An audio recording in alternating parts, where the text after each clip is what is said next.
by the time tí mo ti Saudi Arabia dé nǹkan tó ṣẹlẹ̀ sí mi mo fẹ́ sọ nípa charity foundation. Nígbà tí mo ti Saudi Arabia dé torí àwa mùsùlùmí àwọn ìjà tí kò nítumọ̀ la máa ń jà ṣèdí ká kúnra wa lọ́wọ́ a máa arrest ara wa káàkiri gbogbo wa tọra wa ní pa Ọlọ́run ìsọ̀rọ̀ fún lágbájá ìsọ̀rọ̀ fún tàmọ̀jù gbogbo ẹ̀yà fún àtúnyẹ ká máa rí gẹ́gẹ́ bí uswatul hasana àríkọ́ṣe rere lórí afẹ́fẹ́ gbogbo yín lẹ́yìn arrest ara yín káàkiri nísìn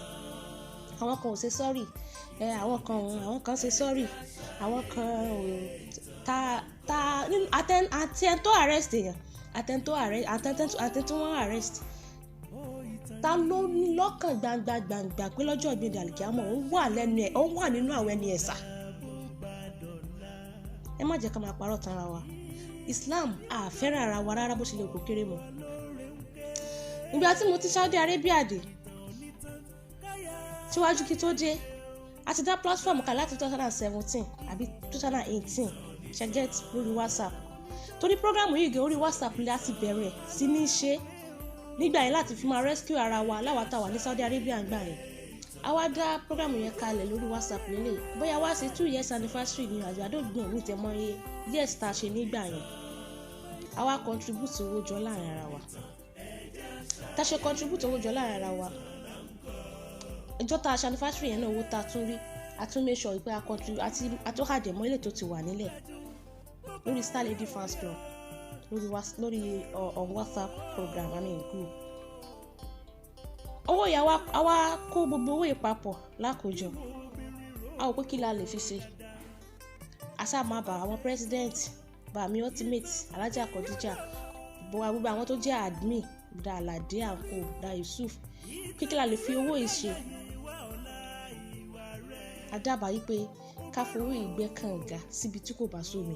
ká fi bẹ̀rẹ̀ charity foundation wa ní online so that ọ̀pọ̀lọpọ̀ àwọn èèyàn ṣe kí ni wọ́n á lè máa contribute fún wa láti máa ṣe fáwọn tí wọn ò bá ní. Ẹ má gbàgbé pé a ṣe kíní yẹn Ọlọ́run dẹ̀ fi àlùbáríkà sí fídíò yẹn wà lórí page yìí mo ṣe máa bring it out fún wa kí gbogbo wa ká gbìyànjú láti wò. Láti ìgbà tá a ṣe program yẹn tán ọ̀pọ̀lọpọ̀ àwọn èèyàn wọ́n request fún àdúgbò tí kò ti sí àwọn nǹkan yìí ká wá ṣe síbẹ̀ kò sí capital tá a máa fi ṣe nǹkan yẹn àkọ́kọ́ èkejì àdúgbò tá a gbé kànga sí kò sí mọ́sálásí kankan láti wàláì sùmọ́bì láì láti àwọn tá a bá jẹ́ ọmọ tájọ́ ọmọ Ifọ̀n láti ilé ẹ̀sí ní Central Mosque wà ó ní mosque wà ó títí tó fi dé odò ẹja títí tó fi dé ọ̀nà yẹn jìn gan kò sí mọ́sálásí kankan níbẹ̀ and in that very day mo rẹ́ salam pé àdúgbò tá a gbé kànga sí kò sómi bẹ̀ àkọ́kọ́ ẹ̀kejì ní pé kò tún wá sí mọ́sálásí kankan bó ṣe lè kó kéré mọ́ and there àti ní chọ́ọ̀chì méjì ládùúgbò yẹn mo sọ nígbà yẹn alhamdulillah wọ́n rán yàn wá láti Kuwait wọ́n rán yàn wá láti Qatar kán wá bá mi nígbà yẹn pé ṣé ilẹ̀ wà tí wọ́n lè kọ́ mọ́sálásí sí but to my surprise mo kàn fẹ́ bring nǹkan kan jáde because obìnrin àtàwọn pásítọ̀ ní stand sọ ọ̀rọ̀ burúkú sí pásítọ̀ òkè sẹ́yìn mùsùlùmí tẹ̀ ń lọ síbẹ̀ o àwọn mùsùlùmí tó ń lọ síbẹ̀ wọn òkè sí wọn o kí gbogbo wa ká tákùlá àìsùn mọ́kúntà and then ọ̀rọ̀ pásítọ̀ náà mo sì máa sọ̀rọ̀ nípa titi wọn náà mo kàn fẹ́ sọ ìhà tí àwọn mùsùlùmí kọ síra wa by the time tí àwọn aṣojú àwọn ará Kuwait ní Nàìjíríà tí wọ́n wá sọ́dọ̀ mi wọ́n rí mi nírí ẹni tí kò ṣe alùsùnà wàlìjàmá alùsùnà lèmi náà because Ọlọ́run ní ká kírun mú kí ó ní ká gbàwẹ̀ mò ń gbàwẹ̀ ó ní ká yọ sọ́dá kọ̀tọ̀ bá ní gbogbo nǹkan tó lọ ní ká ṣe níwọ̀n bá mò ń ṣe é so tí mi bá sì lo black délé ẹ̀gbọ̀n kí n lo glove kí n lo socks ìyẹn ò sọ yí pé bóyá mi kì í ṣe alùsùnà wọ́n ní sílẹ̀ wà èmi gbogbo lára volunteer mi láti ra ilẹ̀ bíi half plot nígbà yẹn sí àdúgbò yẹn láti fi kọ́ mọ́sálásí fún wọn. To my surprise wọ́n jẹ́ kó yé mi pé àwọn máa kọ́ mọ́sálásí yẹn ní orúkọ àwọn àkọ́kọ́ nìyẹn ẹ̀kejì ni wípé wọ́n máa tún wá gba ìmáàmù tó máa kírun síbẹ̀ fún wọn. ẹ wọ́n gbàgbé pé gbogbo ìjáàbù mi kò jù báyìí lọ gbogbo ìlórí mi ò jù báyìí lọ mo dẹ̀ ń kírun gbọ́dọ̀ ṣe ní káàkiri. Nígbà tí wọ́n bá lọ gba àwọn tó jẹ́ wípé wọ́n ní kí a má kúnlẹ̀ kí àwọn òbí wa ká má dọ̀bálẹ̀ fún bàbá wa tó bá gbà wá sínú mọ́sálásí tán kọ́ fún wa, àwọn ará àdúgbò yẹn kí wọ́n máa sọ àwọn ọmọ ìlú yẹn máa ní ọmọ ìlú wa náà ló mẹ́sìn wa. Mọ̀rọ́fà mi ò kì í ṣe ẹni tó ń lo ìjáàbù black dé lẹ́gbọ̀n torí pé mi kì í sálùsù náà wà lè jàmáà àti wípé wọ́n láwọn fẹ́ kó wọ́n lórúkọ àwọn any project tí mo bá ti ń ṣe orúkọ àwọn làwọn máa kọ sórí rẹ̀. Believe me pé dọ́là ọ̀ṣẹ́ àdúgbò yẹn wà ń bẹ̀ tó jẹ́ pé kò sí mọ́sálásí kankan bẹ̀ wọn kò mọ́sálásí àwọn pípì kò mọ́sálásí síbẹ̀ o. Nígbà tí mo nílò ẹ kọ́ mọ́sálásí sílẹ̀ ibi Ọlọ́run lẹ pé anybody tó bá wù àwọn tó jẹ́ community yẹn wọ́n máa arrange àfáà tó máa kírun fún wọn níbẹ̀ àwọn àfáà tó máa kọ́ àwọn ọmọ ní kéwú ń bẹ̀ wọ́n máa arrange ẹ jẹ́ ká ṣe ní lillahi wa rasuli yìí wàláì wọ́n yarí wọ́n ní kò sí nǹkan tó jọ bẹ́ẹ̀ àdúgbò yẹn to my surprise action trouble kaba àárọ̀ kùtùkùtù ni mo wà yìí ló ti taste anything láàárọ̀ yìí gbogbo àwọn ìyá tẹ́rí lọ́jọ́ yẹn lọ́hùn máa show fídíò yẹn padà máa bring fídíò yẹn padà wá kẹ́rí gbogbo àwọn ìyá tẹ́rí lọ́jọ́ yẹn lọ́hùn pátá náà ti di Christian lẹ́nì tán ti lọ sóòrù wọ́n ti ń lọ sí ìsóòrù ní àdúgbò yẹn torí church méjì ló wà ń bẹ̀. Last time tí mo visit bẹ̀ mo rí pé everybody wọn náà ti lọ sóòrù wọn náà lọ sí ìkórè gbogbo wọn pátá náà ti di ẹni tó ń lọ church lẹ́nì kí ló fà á mi ò kí sálìsù náà wà lè jàmáà kò jẹ́ kí mọ́sálásí wù ládùúgbò yẹn. Tí àwa mùsùlùmí bá gbé nǹkan lọ́wọ́ àìkúkúnra wa lọ́wọ́ instead of that a máa àjákè mara wa lọ́wọ́ ni. I could remember one of our afa kan wà ní online tó ń ṣe charity foundation wọ́n ń pè afa yẹn ní youngest sheikh. The first project afa yẹn tó yẹ tí afa yẹn fi máa làmìlaka ìkan nínú àwọn afa wa náà ló tún àjákè mọ́ lọ́wọ́. Ló tún àjákè mọ́ lọ́wọ́ so gbogbo àwọn kan tá à ń ṣe help Islam ẹni kò lè dá ìjọ Ọlọ́run ọba kò lè dá gbé because ìwọ tó ń arrest èèyàn lẹ́nì àti ìwọ tí wọ́n arrest kò sí nǹkan tó fi ń yẹ ipò wà nínú àwọn ẹni ẹ̀sà. Mo sọ fún wa ní last time pé minihum mọ́ náà làwọn mọ́ àbà ó wà nínú àwa tí à ń rí lẹ́nì gẹ́gẹ́ bí àwọn èèyàn gidi tó jẹ́ pé ẹni òfò ni wọ́n lọ́jọ́ gbé dàrí kíámọ̀ wà minihum mọ́ àbà wà mọ́ náà là ó dé àwọn nínú àwọn tá à ń fojú rí lẹ́nìí gẹ́gẹ́ bí ẹni òfò pé àfa olórí ibú àfa àyà tó jẹ́ pé lójó bẹ́ẹ̀ dẹ̀lùkì àmọ́ yóò mọ sàyẹn lẹ́sì ló mọ kó àwọn èèyàn lọ sí àlùjẹ́ náà ni. So instead ká help ara wa a máa já kíkan ẹ̀ mọ́ra wa lọ́wọ́ ni. Ẹ jẹ́ ká wá sọ̀rọ̀ nípa Agbala Gabriel ọmọ tó kọrin fún Agbala Gabriel ọlọ́mọ ṣéwù lòun bàbá ẹ̀ sọ ti kú ni ṣéwù yẹn ti kú àbí tí ṣéwù yẹn ò bá wá kú ṣe bí yẹn ń bẹ láyé ta ló compose orin fọ́mọ yẹn ṣe fẹ́ compose orin fọ́mọ kékeré yẹn ni ṣé pásítọ̀ lọ ẹ jẹ́ ká máa tún bíra wa léèrè ṣé pásítọ̀ ló rán ni ké sí ọmọ yìí àti ìyá rẹ̀ ni àbí ta ni nígbà tó jẹ́ pé tọmọ kékeré bá gbé nǹkan dání tó bá gbé nǹkan dání nínú ẹ̀sìn báyìí tó bá ṣe nǹkan yẹn síta a máa ní àrọ́ọ̀mù ni eléǹkọ́ àrọ́ọ̀mù eléǹkọ́ àrọ́ọ̀mù eléǹkọ́ àrọ́ọ̀mù gbogbo nǹkan làárọ̀mù lọ́dọ̀ àwọn mùsùlùmí ṣe ká kúnra àwọn lárúbáwá gan tí lárúbáwá ọmọ ọ̀gá mi kọ́ àti mo bá ṣiṣẹ́ tó mọ ọkàn mọ fọ́tò yà lórí fóònù lásán wọ́n dẹ̀ ṣẹ́ẹ̀tì stúdíò fún tó tún máa ya fọ́tò kámẹ́rà oríṣiríṣi nǹkan àwọn mùsùlùmí ẹ jẹ́ ká lọ jókòó jẹ́ àbùkù tí ẹ̀ ń fi kanra yín lórí online yẹn kò jẹ́ káwọn àfáà gan níyì mọ́ tẹ́lẹ̀mí bá alájẹ́ ìjọsẹ́ láàfáà tó lè ṣàdúrà fún wa àbí nǹkan kankan tẹ́lẹ̀rù ń bá wọn ò bídì fún náà àwọn àfáà mọ́ ọ̀pọ̀lọpọ̀ mùsùlùmí gan ò ṣe mùsùlùmí yẹn bóyá kó ṣe ṣe mọ́ látara yí pé òkèèrè wa kó bàa lè pọ́n a ṣe nǹkan ní lillahi wa rasuli yìí. Pásítọ̀ kò rán ní kí sí yàrá ọjà ẹ má gbàgbé àwọn náà lọ kóra wọn bá takọrin fọmọ yẹn kó kàn pósì òun síta. nígbà tí yoga shake ń ṣe tí programu ti tiẹ̀ ní online this particular yoga shake yìí ẹ má bínú yoga shake pé mo dárúkọ àfáà yẹn mo máa ń share programu màtí mo wà Saudi Arabia mo máa ń share sórí page mi. àwọn àfáà kàkà ká kún àfáà yìí lọ́wọ́ àtúrí project tí àfáà yẹn gbé owó kan bẹ ìkan nínú àwọn àfáà náà tún àjákì nǹkan yẹn mọ́ lọ́wọ́ àwọn èèyàn ìgbà tí mo ní charity foundation máa wáyé àwọn èèyàn ní dáwọ́ fáwọn mùsùlùmí because wọ́n mọ̀ pé jẹgúdújẹrá ló pọ̀ jù nínú wa ẹ jẹ́ ká sọ tọrọ ní ìsìlẹ̀ mọ̀ rí gíní gàǹkà fake life owó lówó ẹ mọ̀ rí mọ́tò oríṣiríṣi afọ́nà kan wọ́n post ẹ̀ sí online níjẹ́ òní ó ra mọ́tò 4 ó kọ́lé 12 ṣe bọ́n láyé náà ló ti rówó.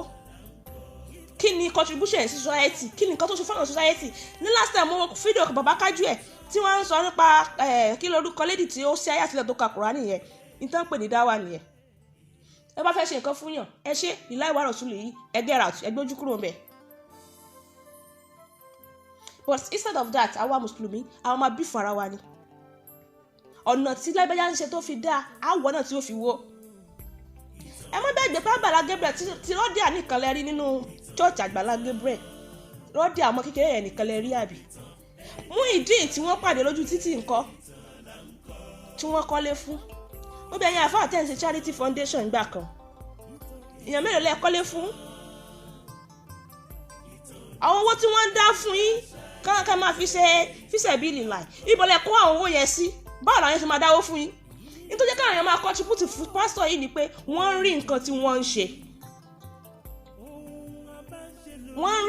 wọ́n ń ṣe ṣe bí àkáǹtì pásítọ̀ náà ń pin down ṣé àkáǹtì àwọn ẹni yẹn ni tó táwọn yẹn ní bílífù nínú pásítọ̀ yẹn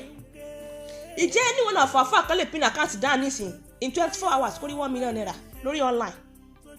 including me because wọ́n ti believe pé àwọn mùsùlùmí bákan náà lájọ rí elébi ní gbogbo wa mọ̀rọ́fà kò dẹ̀ sí elébi ní ọ̀pọ̀lọpọ̀ wa ṣùgbọ́n ọ̀kan júà ó pọ̀ jù ẹ má bínú mo ṣe put ọ̀rọ̀ yìí I need to say it because nǹkan yẹn ṣẹlẹ̀ ṣé èmi náà nígbà tí mo ti Saudi Arabia dé if not lẹ́yìn ìgbà yẹn there was one group kan láti mo tún dá sílẹ̀ women of Jana wọ́n tún àwọn yẹn náà tún contribute owó wọ́n tún gbé lọ sí modernist home still yet no nobody talk about that on this page bá a ṣe ní followers tó nígbà yẹn nígbà táwọn Saudi Arabia kan tó máa àkàkáǹtì mi nígbà yẹn instead of káwa fà ká kúnra wa lọ́wọ́ èsì ọ̀rọ̀ fún lágbájá arrest lé ní arrest lọ́la àfọlá takì ìlú wa àṣìṣe làákàyè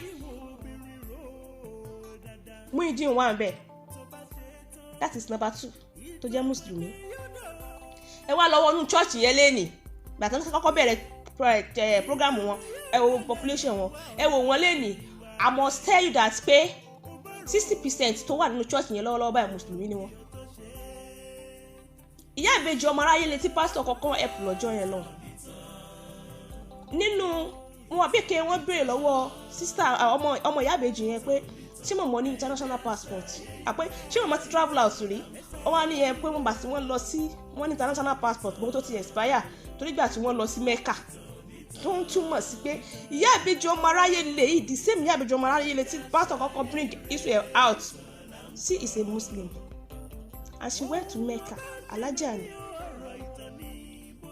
alájà ni uma yẹn náà sis náà a Christian ẹ jẹ́ kí wọ́n sọ kankan fún majority wa kí ló ń fi ń yéwọ̀ tó jẹ́ mùsùlùmí pé ẹ̀sìn yìí ni wàá ṣe gbẹ̀yìn kí ni wọ́n tó fi ń yéwọ̀ àfà tẹ́ ń dá àtìráyé lẹ́ni pé ọjọ́ ìgbẹ̀yìn àlìkíámọ̀ wàá wà nínú ẹni ẹ̀sà lẹ́yìn tẹ́ ń dá lẹ́ni tẹ́ fún ayé lé sí ọ̀rọ̀ tẹ́ jẹ́ kí Islam wú àwọn èèyàn láti ṣe mọ́. wọ́n máa kọ́ máa ń sọ̀rọ̀ nípa sex education online mi ìfẹ́ dárúkọ wọn wọ́n máa ń to bring another issue ẹlẹ́yà jáde nísìn issue ẹlẹ́yà jáde èmi kàn ṣe máa pin ẹ̀ down anybody tó bá ti fẹ́ àfà tó bá ti rí ìgbádùn bẹ̀ DM mi tó bá ti fẹ́ àfà tó bá ti hẹ́ ẹlẹ́yà àti kò ẹlẹ́yà tó bá ti lè fẹ́ àfà tó bá ti rí ìgbádùn lórí marriage ẹ̀ DM mi wọ́n máa yẹ tún bring another issue jáde níjẹta nípa ẹlẹ́yà tó ń sun ẹkún gbogbo yín lè rí fídíò yẹn o àwọn ẹlẹ́yà ti yín níṣẹ́ kẹ́ ẹ̀ tọ́jú wọn ẹ máa ṣe súnà ní mọ́sínà wàtúláàtà wàrúbá a ẹ máa ṣe súnà ẹ jẹ́ ká máa yẹpẹrẹ ẹ̀sìn ṣé báwọn síwájú ṣe ṣe nìyẹn ẹ wá ń sọ̀rọ̀ pé àwọn kan sọ pé mo dá àfa kan tó bọ́ síta kí pásítọ̀ Gabriel ṣe pásítọ̀ Gabriel ibi tó jókòó sí ọ̀rọ̀ ní kí sáwọn tó lọ bá àbẹ̀wò ṣe làákàyè ṣé wọ́n ní kí sáwọn tó lọ bá ìyá arọ́dẹ̀ àtọ́kọ̀ post orin fọ́mọ tó ní Jésù lálágbára ṣé ọmọ ṣéwù kan náà pé ṣé Jésù òun jẹ́ kó yé wọn pé Jésù ànábì Ìsá ló ń jẹ́ bẹ́ẹ̀ one of our prophet ni kò kí sọ lọ́hùn but àwọn kan nígbàgbọ́ níbẹ̀ làkún dín nukun wàlíyẹ jìn ẹ̀sìn títí ẹ ní títí ẹ ní tèmi ní ti tèmi. So anybody má condemn ẹ̀sìn nìkankan ṣe títí ẹ fọ́lọ́run. Ànábì bàtà náà bí fẹ́ ṣe dáwà ó ní bá náà bí ṣe ní ìgboro Mẹ̀dínà ìgboro Mẹ́kà síwájú kó tó lọ sí Mẹ̀dínà náà. Ó ní bó ṣe dáwà títí ẹ tó bá dà sí kó Christmas àwọn mùsùlùmí náà máa bọ́ síta ẹ má jẹun wọn o ẹ má ṣe pásítọ̀ mélòó lẹ́rí tó bọ́ ta gbọ́ ọdún léyà. Pásítọ̀ mélòó àwọn gan la ń fa wàhálà wa pọ̀ wọ́n wá sọ pé ẹ̀sìn Islam ẹ̀sìn mọ́lẹ̀ ẹ̀sìn tó le kò kí ń ṣẹ̀sìn tó le. Ẹ lọ gbogbo àwọn afọ àti à ń bọ́ síta táwọn kóòtù òfin ẹ travel káàkiri lọ sí Arabian countries kẹ́ lọ wo bó ṣe ń ṣe ẹ rí i pé gbogbo nǹkan tẹ̀ ń ṣe ní Nàìjíríà yìí bíi pé yẹn kàn ń fa wàhálà sórí ara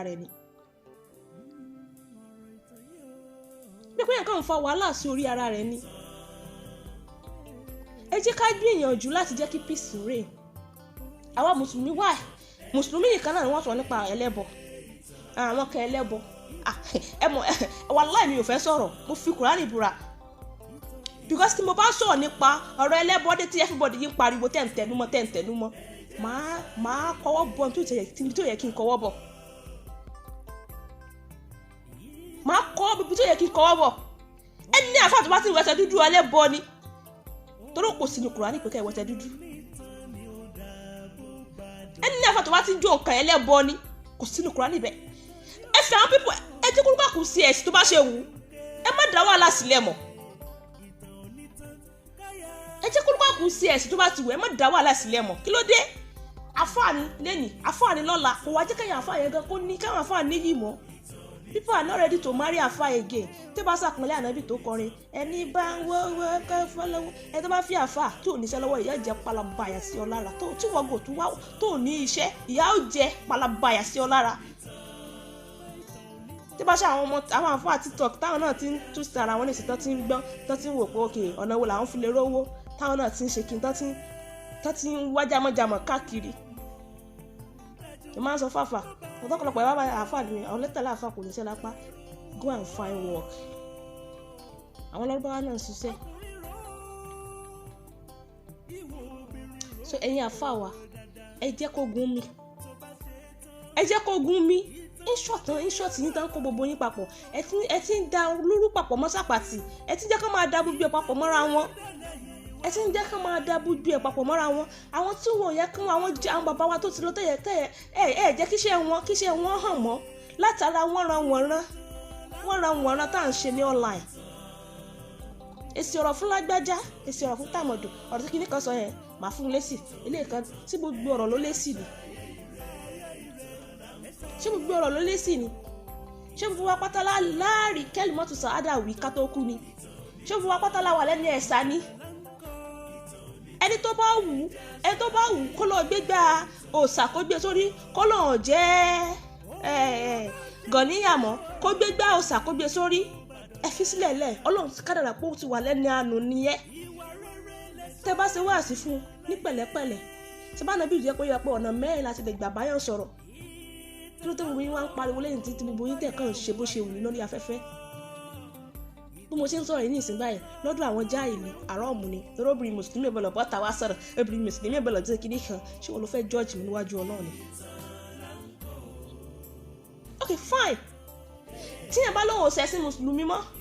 pọ́n ti lọ sílẹ̀ ẹ̀sìn míì ọ̀fọ̀ rẹ̀ nìyẹn fi sílẹ̀ lẹ̀ wàhálà ayé ẹ̀ nìyẹn tẹ bá ti lè ṣe wáàsí fún tó bá sì lóhùn ògbà ẹ fi sílẹ̀ lẹ̀ kólúkàkùn náà nǹkan tí ń ṣe kí ni evidence tó fi yíwọ̀ gan pé wọ̀gán wà lùjẹ́ náà rántí tiẹ̀ fílẹ̀ lẹ̀ Ọlọ́run kádà kó máa nù nìyẹn. lẹ́nìkan wá dẹ̀ dídé ní ìsìn báyìí tó lóhùn jẹ́ múmínà mọ́ tó ní Rèbékà ló ń fẹ́ máa jẹ́ ẹ jẹ́ kó jẹ́ tó bá wù wàhálà ayé ẹ̀ nìyẹn ẹ fi sílẹ̀ lẹ̀.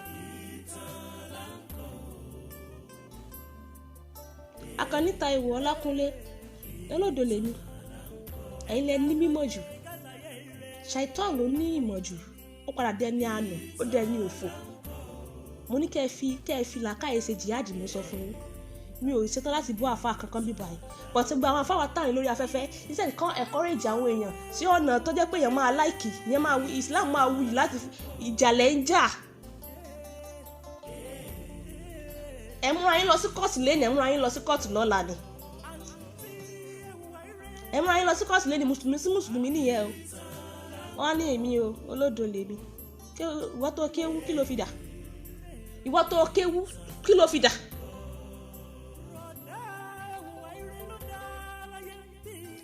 Ẹni mùsùlùmí, obìnrin mùsùlùmí tó bá wà nínú marriage, tó mọ̀ pé marriage tó wà ń bẹ̀, especially àwa tá a fẹ́ àfà tó mọ̀ pé bí tó wà kó rọ́gbọ́ fún ẹ díẹ̀ mú mi. Because the way tá a ṣe ń gbé ọ̀rọ̀ wa tá a ṣe ń fẹ̀dẹ̀ ara wa káàkiri, tá a ṣe ń fẹ̀dẹ̀ ara wa káàkiri sí online, especially àwọn obìnrin, wọn láwọn ẹlẹ́yà pọ̀ tán fẹ́ pè, ẹ̀rù ń bà wọ́n ni, ìyà dẹ̀ ń jẹ wọ́n, wọ́n dẹ̀ mú mọ́ra. Nígbà tó yẹ kó ọkọ òní fẹ́yàwó kan á ṣe súnà. Ẹ jẹ́ ká try, tí mùsùlùmí kan bá gbé nǹkan kan dání, ẹ jẹ́ ká kún lọ́wọ́. Ẹ má jẹ́ ká máa bí fara wa mọ́. Àfáà alágbájá, àyíwá àfáà náà tó wá dẹ̀ dáwó lé lọ́wọ́ ṣe jihad yẹn ní lillahi wa rasulihi, Ọlọ́run bá nìkan ló máa ń ṣẹ̀san fún yàn. Tó bá ṣe dáadáa, alájà kan fún mi lówó kan lọ́jọ́ kan, ó jẹ́ kó fún mi ní bí i 5,000 naira kan lọ́jọ́ kan rí pé kí n fira káàdì fáwọn èèyàn kí n pẹ́ sí online. Lẹ́yìn ìgbà yẹn alájà yẹn wá fún mi ní 100,000 fún tó pin. Ṣé mi náà láwọn èèyàn tí mo lè pín owó yẹn fún nínú fámìlì mi? Alájà náà bí mi lérè pé star lady mi ti wá rí àwọn èèyàn rẹ̀, ó fáwọn àbúrò rẹ̀ ń bẹ̀ ni, ó fáwọn ẹ̀gbọ́n rẹ̀ ń bẹ̀ ni. Mo ní ẹni kí n fáwọn fámìlì mi lówó, ẹni kí n pín fún àwọn èèyàn mi tí wọ́n need help ní online. Instead kí a kúnra wa lọ́wọ́, a máa já kí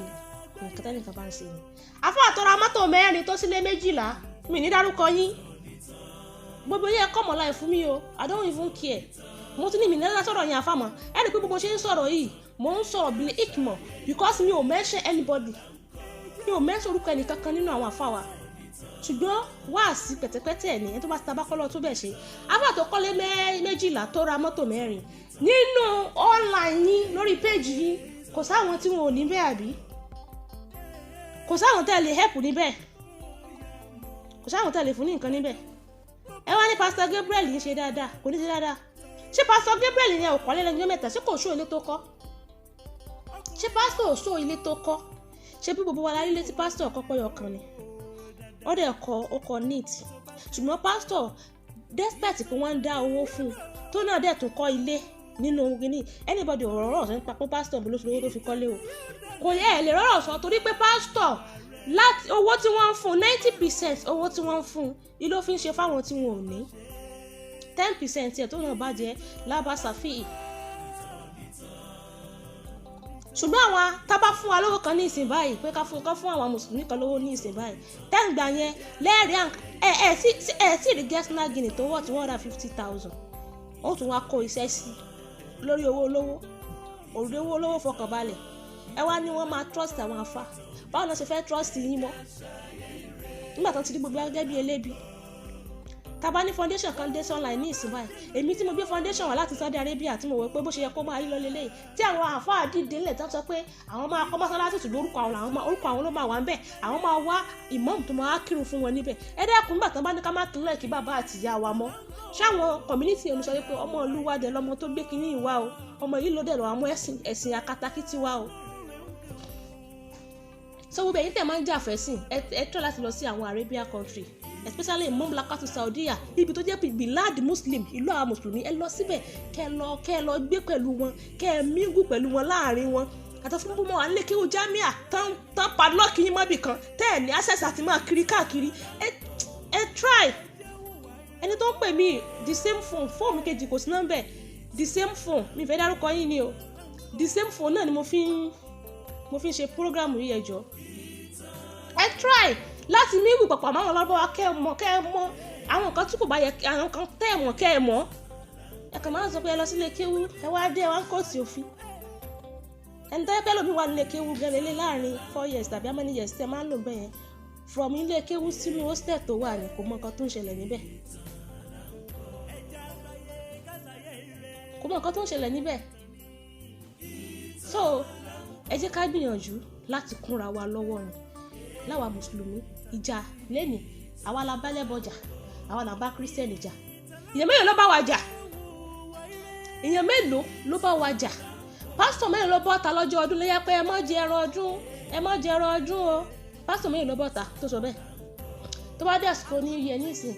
aláma ní ọdún kìnnìkan ni kìnnì dá ọlọ́dọọdún àwa yìí nìkan ni ṣé ìgbàgbé pé àwọn kìrìsìtẹ́nì kan máa ń gbààwẹ̀ ní Ramadan sa ṣé ìgbàgbé pé àwọn kìrìsìtẹ́nì kan máa ń donate oúnjẹ fáwọn muslim nínú Ramadan sa so a lot of things tá à ń fà lórí afẹ́fẹ́ ẹ jẹ́ ká gbìyànjú láti kúnra wa lọ́wọ́ ni ìjà lé ní ìjà lọ́la enough is enough fún àwọn àfà ànádé ẹlẹ́yà tó ti bọ́ tàbá yìí wọ́n ti ń wọ́kọ̀ fún ní Amẹ́ríkà bí UK báyìí kókò ń lé ọkọ tó wà gbà tó jẹ́ pé àfà ń fi ìyà jẹ so náà ní ìsìn yóò sí ẹ̀há yẹn kúrò lójú yóò travel out lọ fọ́kùnrin mi ọba wù wọ́n lè má ṣe papọ̀ mọ́ Christian tó bá dẹ̀ wù wọ́n lè má ṣe papọ̀ mọ́ mùsùlùmí àárí yẹn rán o àfi ká máa jà Alhaji Monsura Babatunde we are fighting ourselves Ọlọ́run akọ̀nbára wá jà ni afẹ́ eléyìí kò gbà fún afẹ́ eléyìí kò gbà fún afẹ́ eléyìí ẹ má gbàgbé pé àwọn kírísítẹ́nì àwọn ní churches wọn pọ̀ bá ṣe ní Redeem nanisẹ̀lẹ̀ KNS CAC mountain kìíní kan oríṣiríṣi churches yìí despite pé kírísítẹ́nì Jésù náà pé o tí wèé díẹ̀ ọmọ sẹ̀lẹ̀ ò lè lọ sí kérúbù lọ́jọ́ sí kò díjà alẹ́ lórí afẹ́fẹ́ ọ̀ ìgbọ́jà àwọn o àwọn tó jẹ́ pé ojú kan náà là ń kọjú sí Ọlọ́run Allah nìkan là ń jọ ń pè a dẹ̀ nígbàgbọ́ pé ànábì wa Rasul sọ́sọ́sọ́lá ànábì wa Rasul náà ni òjíṣẹ́ eléyìí tó wá gbẹ̀yìn gbogbo nǹkan táwọn sì tó jẹ́ pé ó kọ́ mọ̀ tó jẹ́ pé kò sí nǹkan kan tó fi yàtọ̀ pé Ọlọ́run mi yàtọ̀ fún Ọlọ́run ọba Allah a dẹ̀ ń bára wa jà tó wá yẹ kó rí bẹ́ẹ̀ àwa kọ́ ọmọ ọ̀la ẹ̀ ní ìsìn ẹnìkan sọ wípé olódo lè rí ìwọ́n tó kì í sọ olódo bọ́ síta kéwú tó ké gbogbo nǹkan tó ní tó wà lọ́pọ̀ rẹ ó kàn dùn pé Táíwò ló ń jẹ orúkọ mi ló ń jẹ Táíwò lèmi náà gbogbo nǹkan tó wà lọ́pọ̀ rẹ yẹn kí ló fi dà ìyẹn mélòó ló benefit lára rẹ kéwú tó ké yẹn ìyẹn mélòó ló ń jàǹfààní láti bẹ̀ aṣọ débi wípé à ń ta sí àwọn bàbá wa tó ti kú à ń bú àwọn bàbá ńlá bàbá wa láwọn bàbá tó jà fẹ́ sí nílẹ̀ Yorùbá à ń bú wọn aṣọ wọn di yẹn ní yẹpẹrẹ níwájú ara wa láìsíwájú Ọlọ́run balẹ̀kíọ́lá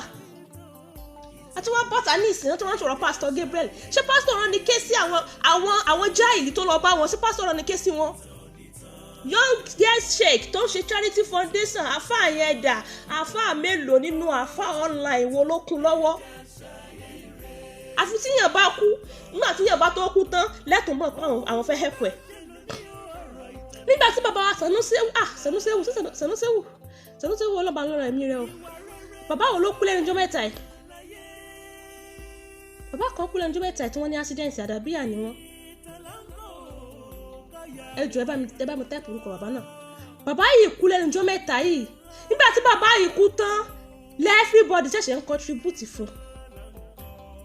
Mínísọ́lá Adébáyọ̀ ọjọ́ single lójú yín nígbà tí bàbá yìí kú tán làwọn àfáà ṣẹ̀ṣẹ̀ ń bọ́ta láti àbòtó àfáà mi ò ní wáyé tì nígbà tí bàbá yìí kú tán everybody ṣẹ̀ṣẹ̀ wá ń contribute fún nígbà tó wà láyé ǹjẹ́ àfáà mélòó la lọ ṣèyára lé ẹ̀ pé àwọn bàbá wa tó ti kú ẹ jẹ́ ká lọ ṣèyára lé wọn ká lọ bẹ̀ àwọn ẹlẹ́à wọn wò ká lọ contribute fáwọn ẹlẹ́à wọn àfáà mélòó ló ń ṣe ìfúdù ọmọ kéwú mélòó ló ń ṣe sílé àfáà ẹ̀ ọmọ kéwú mélòó ló ń ṣe sílé àfáà young girl shake tó ń ṣe program gbà yẹn àfáà yẹn ṣì wà online ìyẹn mélòó ló contribute fún nínú ẹ̀yìn àfáà lẹ́yìn kí a ti rí pé a ti rí 4 million naira o wọ́n ti donate 4 million naira fún wa o kẹ́yìn náà tún wọ́n náà tẹ́ẹ̀tù fi gbẹ owó tẹ́ẹ̀tù fi àjákì iṣẹ́ yẹn mọ́ lọ́wọ́ iṣẹ́ tá a fáyẹn ṣe last mo mọ àwọn tó àjákì iṣẹ́ yẹn mọ́ àfáyẹn lọ́wọ́ níṣẹ́ tó gbòòrò lọ́la mi ìfẹ́ dárúkọ anybody ni because mi ìfẹ́ mẹ́ṣẹ̀ orúkọ tí bá ní kí n mẹ́ṣẹ̀ orúkọ orí péjì máa mi tìtìtì pé starlede kí ló tún gbé dé yìí. afọwà Alhaji Abdulgani Aboto ìgbà tó kú tọ́lẹ̀ mọ̀ tó ń contribute owó fún ṣáà láwọn àfáà tó jẹ́ mílíọ̀nù nínú àwọn àfáà wà ní ṣé mo bí àfáà ló ń rún pa ni ṣé àní mùsùlùmí ní outside ni wọ́n bá wọn tó contribute owó fún Agbala Gabriel ni ṣé kò sí mùsùlùmí nínú wa ni mùsùlùmí pọ̀ nínú wa náà àfáà mélòó lọ sílé àwọn àfáà wa àwọn bàbá wa tó ti kú yẹn pé ẹ jẹ́ ká lọ sí yàrá àwọn ẹ jẹ́ ká lọ bí àwọn ìyàwó wọn wò mélòó nínú ẹ̀yin àfáà yọgẹ́sẹ̀k tó ń ṣe program ní online tábà kún àfáà yẹn lọ́wọ́ ju bó ṣe lérò lọ ṣé kò tún rí ju Agbala Gabriel lọ ni ẹ mọ bàtà àfáà yẹn ti ń ṣe program ni ẹ tán ṣe operation fún ẹ tán ṣe gbá fún ẹ tán ṣàwo fún àfáà yẹn ṣì wà online kò kú náà ìyẹn mélòó ló wáyé pẹ̀lú ẹ̀yin àfáà wa lẹ́yìn ká máa bí fara wa káàkiri lẹ́yìn ká máa èsì ọ̀rọ̀ tó yẹ ká rán ló ń la àníran